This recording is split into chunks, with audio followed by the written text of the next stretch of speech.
So picture this. You've been struggling with menopausal vaginal discomfort for, well, probably months. Oh, at least. Right, the dryness, the irritation, the painful intercourse, it's just quietly taking this massive toll on your daily life. It really does. And finally, you talk to your doctor, you start a local estrogen treatment, and within a few short weeks, it's like magic. I mean, the symptoms just completely vanish. You feel totally normal again. Exactly. It honestly feels like a cure. But then you're staring at that tube of cream or that little blister pack of tablets, and a massive question pops into your head, which is, now what? Right. Do I stop? Do I keep taking this forever? Yeah, exactly. So today we are looking at a massive stack of data for our deep dive to answer that exact question. We're comparing FDA warning documents directly against the clinical guidelines from, American College of Obstetricians and Gynecologists. Right, ACOG. Right, ACOG and the North American Menopause Society, plus the Cochrane database. We want to figure out the actual clinical protocol for tapering or maintaining local estrogen therapy once your symptoms actually resolve. Because it's confusing. Right. And we're also pulling from deep prescribing protocols and some really specific clinical case studies. Yeah, we want to understand the timeline, the dosages, and, crucially, the underlying safety data here. The mission today is to definitively settle whether this treatment is meant to be a short-term fix or, a lifelong commitment. Which is such an important distinction for anyone going through this. Oh, 100%. So to figure out how long you should treat these symptoms, I think we first need to look at the cellular mechanics of, well, why they're happening to you in the first place. Yeah, we have to start at the root cause. Right. Clinically, this whole thing is known as genitourinary syndrome of menopause, or GSM. You'll also see it referred to as vulvovaginal atrophy, or VVA. Right, exactly. Yep. And the root cause of all that dryness, the itching, the painful intercourse, which is medically called dyspareunia, it's all down to a fundamental lack of estrogen stimulation to those specific tissues. Yeah. Before menopause, estrogen acts as essentially the master regulator of your vaginal ecosystem. The boss of the whole operation. Exactly. It binds to receptors in the basal layer of the vaginal epithelium, and it triggers mitosis. Which is just cell division, right? Right, cell division. So this constant division forces the cells to continuously turn over, mature, and eventually they exfoliate or shed. And as those mature cells die off and shed, they release large amounts of glycogen, which is this complex sugar. And that glycogen is the primary food source for the good bacteria in the vagina. Specifically, the lactobacillus strains. I mean, we hear about lactobacillus with gut health all the time, but it's huge here, too. Oh, it's vital. The lactobacillus consumes that glycogen and converts it into lactic acid. Lactic acid, right. And that lactic acid is what keeps your vaginal pH perfectly acidic. It usually sits right between 3.5 and 4.5. Which is a pretty acidic environment. It is, but that's by design. That acidic environment is basically an invisible shield. It prevents pathogenic bacteria from taking hold. So it's actively preventing things like urinary tract infections and bacterial vaginosis. Exactly. It is a highly tuned, beautifully self-sustaining system, but it's driven entirely by estrogen. So when menopause hits and your systemic estrogen levels just, drop off a cliff, that whole cellular assembly line just grinds to a total halt. It does. The cells stop dividing, they stop exfoliating properly, which means the glycogen levels plummet. And then the lactobacillus starves. Right. The good bacteria starve, lactic acid production stops entirely, and your vaginal pH rises into a much more alkaline state. It's basically a complete ecological collapse down there. That's a perfect way to put it, an ecological collapse. Yeah. And the physical manifestation of that collapse is that your vaginal tissue literally thins out. It loses all its elasticity, right? Yeah, the collagen breaks down, the blood flow to the area dramatically decreases, and all those natural secretions just stop. Wow. And that thinning and drying is the direct cause of the microtears, the irritation and that awful pain you experience during sex. Exactly. Okay, so that leads me to this big analogy I want to run by you. Sure, let's hear it. Is treating this condition like taking a course of antibiotics for a temporary infection? Like you take the pills for 10 days, the bacteria die, you're cured, and you stop the medication? Or is it more like watering a plant during a permanent drought? Oh, it is absolutely the permanent drought. It is. Unquestionably. Vulvovaginal atrophy is a chronic progressive condition. The loss of systemic estrogen from your ovaries, it's not a temporary state, it's permanent. Right, because you don't ungo through menopause. Exactly. And the FDA source documents we're looking at are incredibly explicit about this. They state unequivocally that in the absence of continued treatment, the signs and symptoms will return. Okay, because the local estrogen you're applying, it doesn't cure menopause. Right. It just artificially restores that local ecosystem. So it binds to the local receptors, tells the cells to start exfoliating again, which brings back the glycogen, the lactobacillus, and that protective acidity. Yes, but the very second you take that local estrogen away, the drought is back. The whole system collapses all over again. Wow. Okay, which brings us to how clinicians actually structure this treatment in the real world. If the physiological drought is permanent, how do we water the plant? Well, the treatment methodology breaks down into two highly standardized phases. You have induction, followed by maintenance. Okay, let's look at the induction phase first. When you first present to your doctor with a moderate to severe atrophy, that tissue is extremely fragile, right? It's incredibly delicate, so it needs robust, continuous stimulation to actually initiate the healing process. So what does that look like day to day? The induction phase usually involves daily application of the local estrogen for 1 to 2 weeks straight. Every single day. Every day, yeah. This daily dose jumpstarts neovascularization, which is just the formation of new blood vessels, and it begins the process of thickening the epithelium back to its premenopausal state. And the sources say the clinical response is pretty rapid, right? Very rapid. You will often feel significant, tangible improvement within just those first 2 weeks. Which is amazing. But then you hit that critical moment where you feel completely normal again. You feel cured. Right, and this is exactly where the protocol shifts to the maintenance phase. Okay, and this is also where I think the terminology gets super murky for patients. Definitely. You will often hear doctors use the word tapering during this transition. Yeah, tapering usually means stopping something slowly. Exactly. But in the context of local estrogen, tapering down means reducing the frequency of the medication, not stopping it.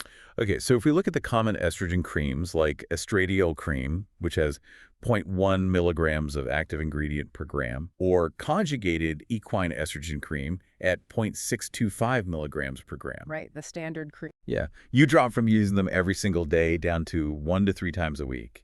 Yeah, definitely. Indefinitely, yes. Yeah. And vaginal tablets follow that exact same pharmacological logic. Okay, so like the 10 microgram tablets. Right. A standard low-dose estradiol vaginal tablet is 10 micrograms. After you insert 1 tablet daily for 2 weeks for that induction phase, you drop your maintenance dose down to just 1 tablet inserted twice a week. Got it. But if we look at the estradiol-releasing silicone ring, which is often known by the brand name Estring, the mechanics change entirely, don't they? Oh, completely. It bypasses that daily or weekly dosing schedule completely. Which honestly sounds kind of nice. How does it work? So you place this flexible silicone ring deep into the upper third of the vaginal vault. Okay. And instead of a bolus dose of a cream or a tablet all at once, the ring's polymer core continuously diffuses an ultra-low dose 7.5 micrograms of estradiol into the surrounding tissue every single day. Wow, just a slow drip. Exactly. You leave it in place for 90 days, remove it, and swap it for a new one. That's it. That's it. And the clinical guidelines highlight that the ring is often preferred for long-term maintenance simply because of the ease of use. You don't have to manage a Tuesday, Thursday pill schedule or deal with messy creams.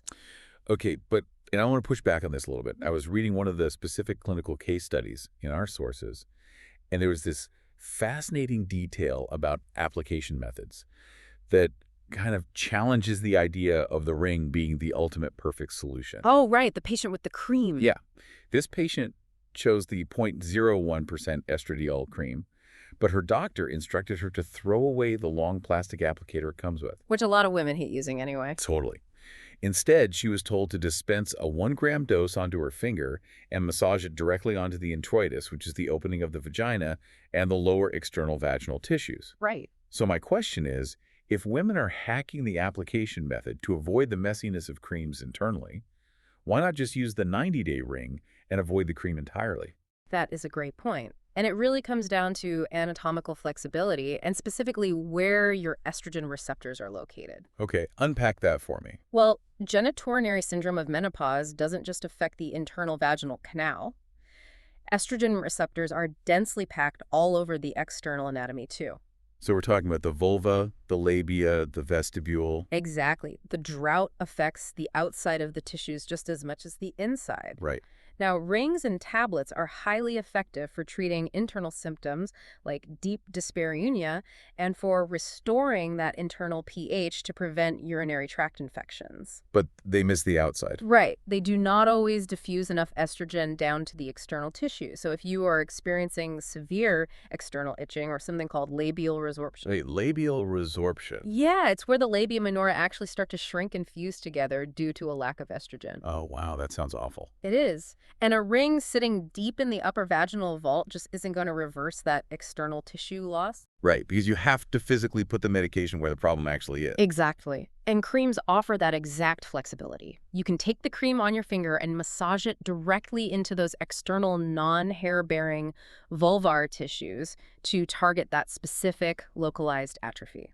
That makes total sense. Yeah, and the guidelines actually note that clinicians will frequently prescribe a tablet or a ring for internal maintenance, and then add a small amount of topical cream specifically for the external introitus if burning or itching persists. Best of both worlds. Okay, so now that we've established that the maintenance phase involves tapering the frequency down to a couple of times a week, or using a continuous ring, we arrive at the central tension of this entire deep dive. The big question. Right. Can you ever safely taper off the medication entirely once you feel 100% better? And this is where the sources present a very clear contradiction. Yeah, they really do. Because the official deprescribing guidelines suggest that if your symptoms have completely resolved, a trial discontinuation, which means tapering off to zero, can be offered. Right, particularly for older women, noting that, you can always restart if the symptoms return. Right, but when you look at the consensus from the FDA, from ACOG, and from the North American Menopause Society, they are aggressively unified in the complete opposite direction. Oh, completely. They explicitly state that treatment for atrophy is expected to be lifelong, or at least for as long as you wish to remain sexually active without pain and free of recurrent urinary symptoms. So how do we square that? Taper to zero versus lifelong treatment? Well, the contradiction clears up when we separate the physiological goals of systemic hormone therapy from local hormone therapy. Okay. Let's break that down. Systemic hormone therapy involves higher doses of estrogen delivered via a pill or like a strong transdermal patch. Right, and it's designed to circulate through your entire bloodstream. And that's primarily prescribed for vasomotor symptoms, which are your classic hot flashes and night sweats. Exactly. Now, the clinical data shows that for the vast majority of women, vasomotor symptoms naturally subside over time. They just kind of burn themselves out. Basically, yeah. The brain's hypothalamus eventually adjusts to the new, lower estrogen environment. Because the symptom itself is temporary, the clinical protocol is to eventually taper down and discontinue systemic hormone therapy after a few years. Because, you don't need a systemic medication if the symptom has vanished on its own. Precisely. But the loss of local estrogen in your vaginal tissue does not stabilize. It does not improve over time. Your tissue doesn't just, adapt to the lack of estrogen. No, it just continues to relentlessly thin and atrophy. Wow. So when clinicians discuss tapering systemic estrogen for hot flashes, they mean tapering down to zero. But when they discuss tapering local estrogen for vaginal atrophy, they mean dropping from the daily induction dose down to a permanent twice-weekly maintenance dose. Right, they do not mean stopping entirely, because stopping entirely literally guarantees a relapse of the anatomical deterioration. Unless you and your doctor engage in shared decision-making and determine your goals have fundamentally changed. What do you mean by that?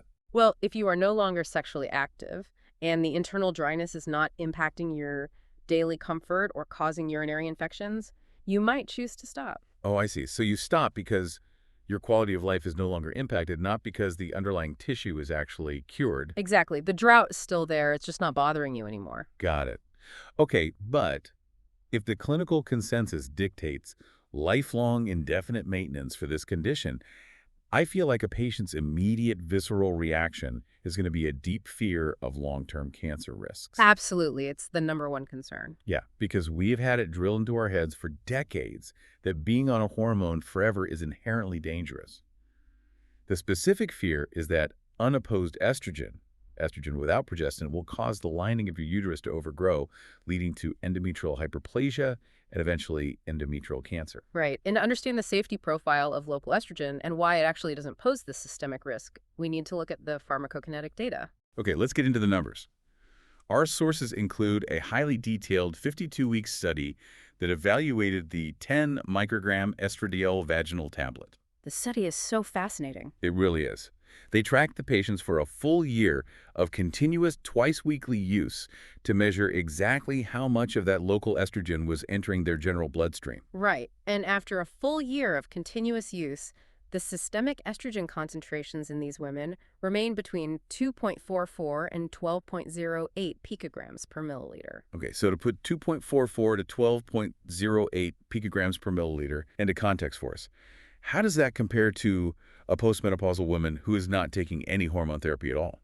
It is virtually identical. Really identical. Yes, the baseline systemic estrogen levels in postmenopausal women completely off treatment fall into that exact same microscopic range. Okay, but how is that physically possible?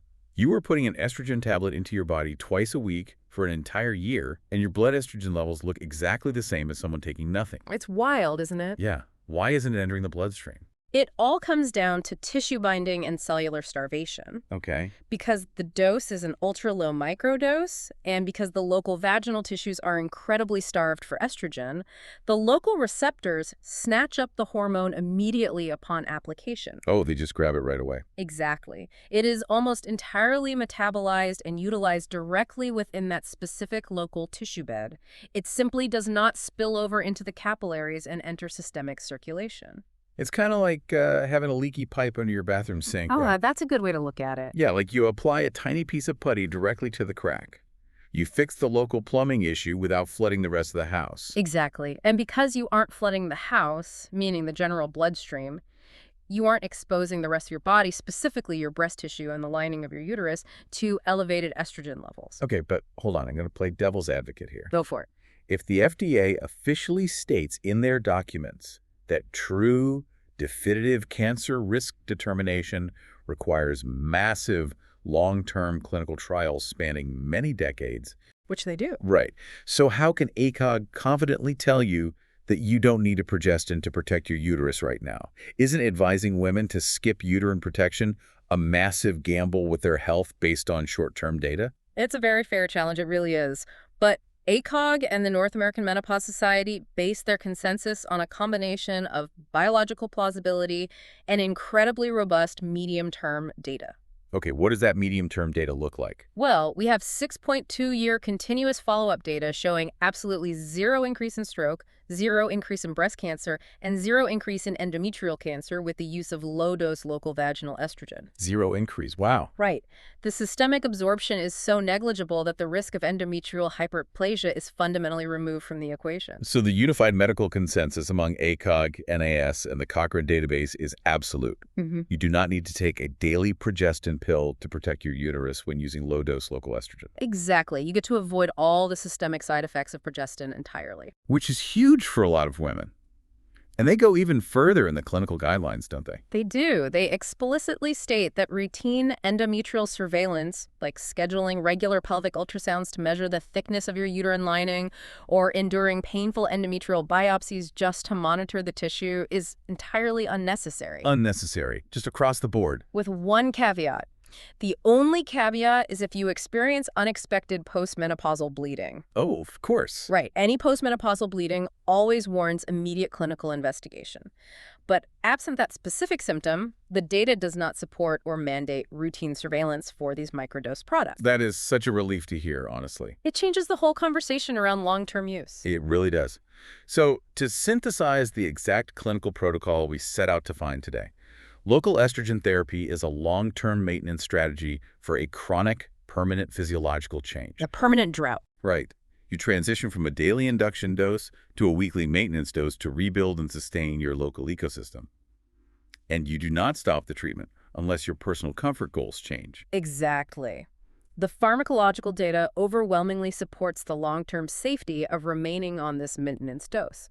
You are repairing the local tissue without elevating your systemic estrogen levels, meaning major gynecological societies agree you do not need extra protective hormones or routine biopsies. Incredible. Well, I want to leave you with one final thought based on the safety mechanisms we just unpacked. The regulatory contradiction. Yes, the regulatory contradiction. It's wild. Think about this. If the clinical data proves that ultra-low-dose local estrogen stays in the local tissue, Right, if it doesn't alter your systemic blood levels, if you don't need progestin for safety, right. and if it is universally backed by the major medical societies as safe for indefinite use. Why do these local microdose products still carry the exact same terrifying black box warning labels regarding cancer, stroke, and dementia as the high-dose systemic hormones? It is so frustrating. The warning labels treat a localized microdose the exact same way they treat a systemic megadose, purely due to rigid, outdated, class-wide labeling regulations. And about the real-world impact of that. I mean, how many of you are holding that tube of cream, staring at a label that legally has to warn you about cancer and heart attacks, and deciding to just throw it away out of fear? Too many. Yeah. How many of you are quietly enduring a painful, life-altering condition simply because the medical labeling regulations haven't caught up with the actual science of microdose absorption? It is safer than the label leads you to believe to just keep treating the problem.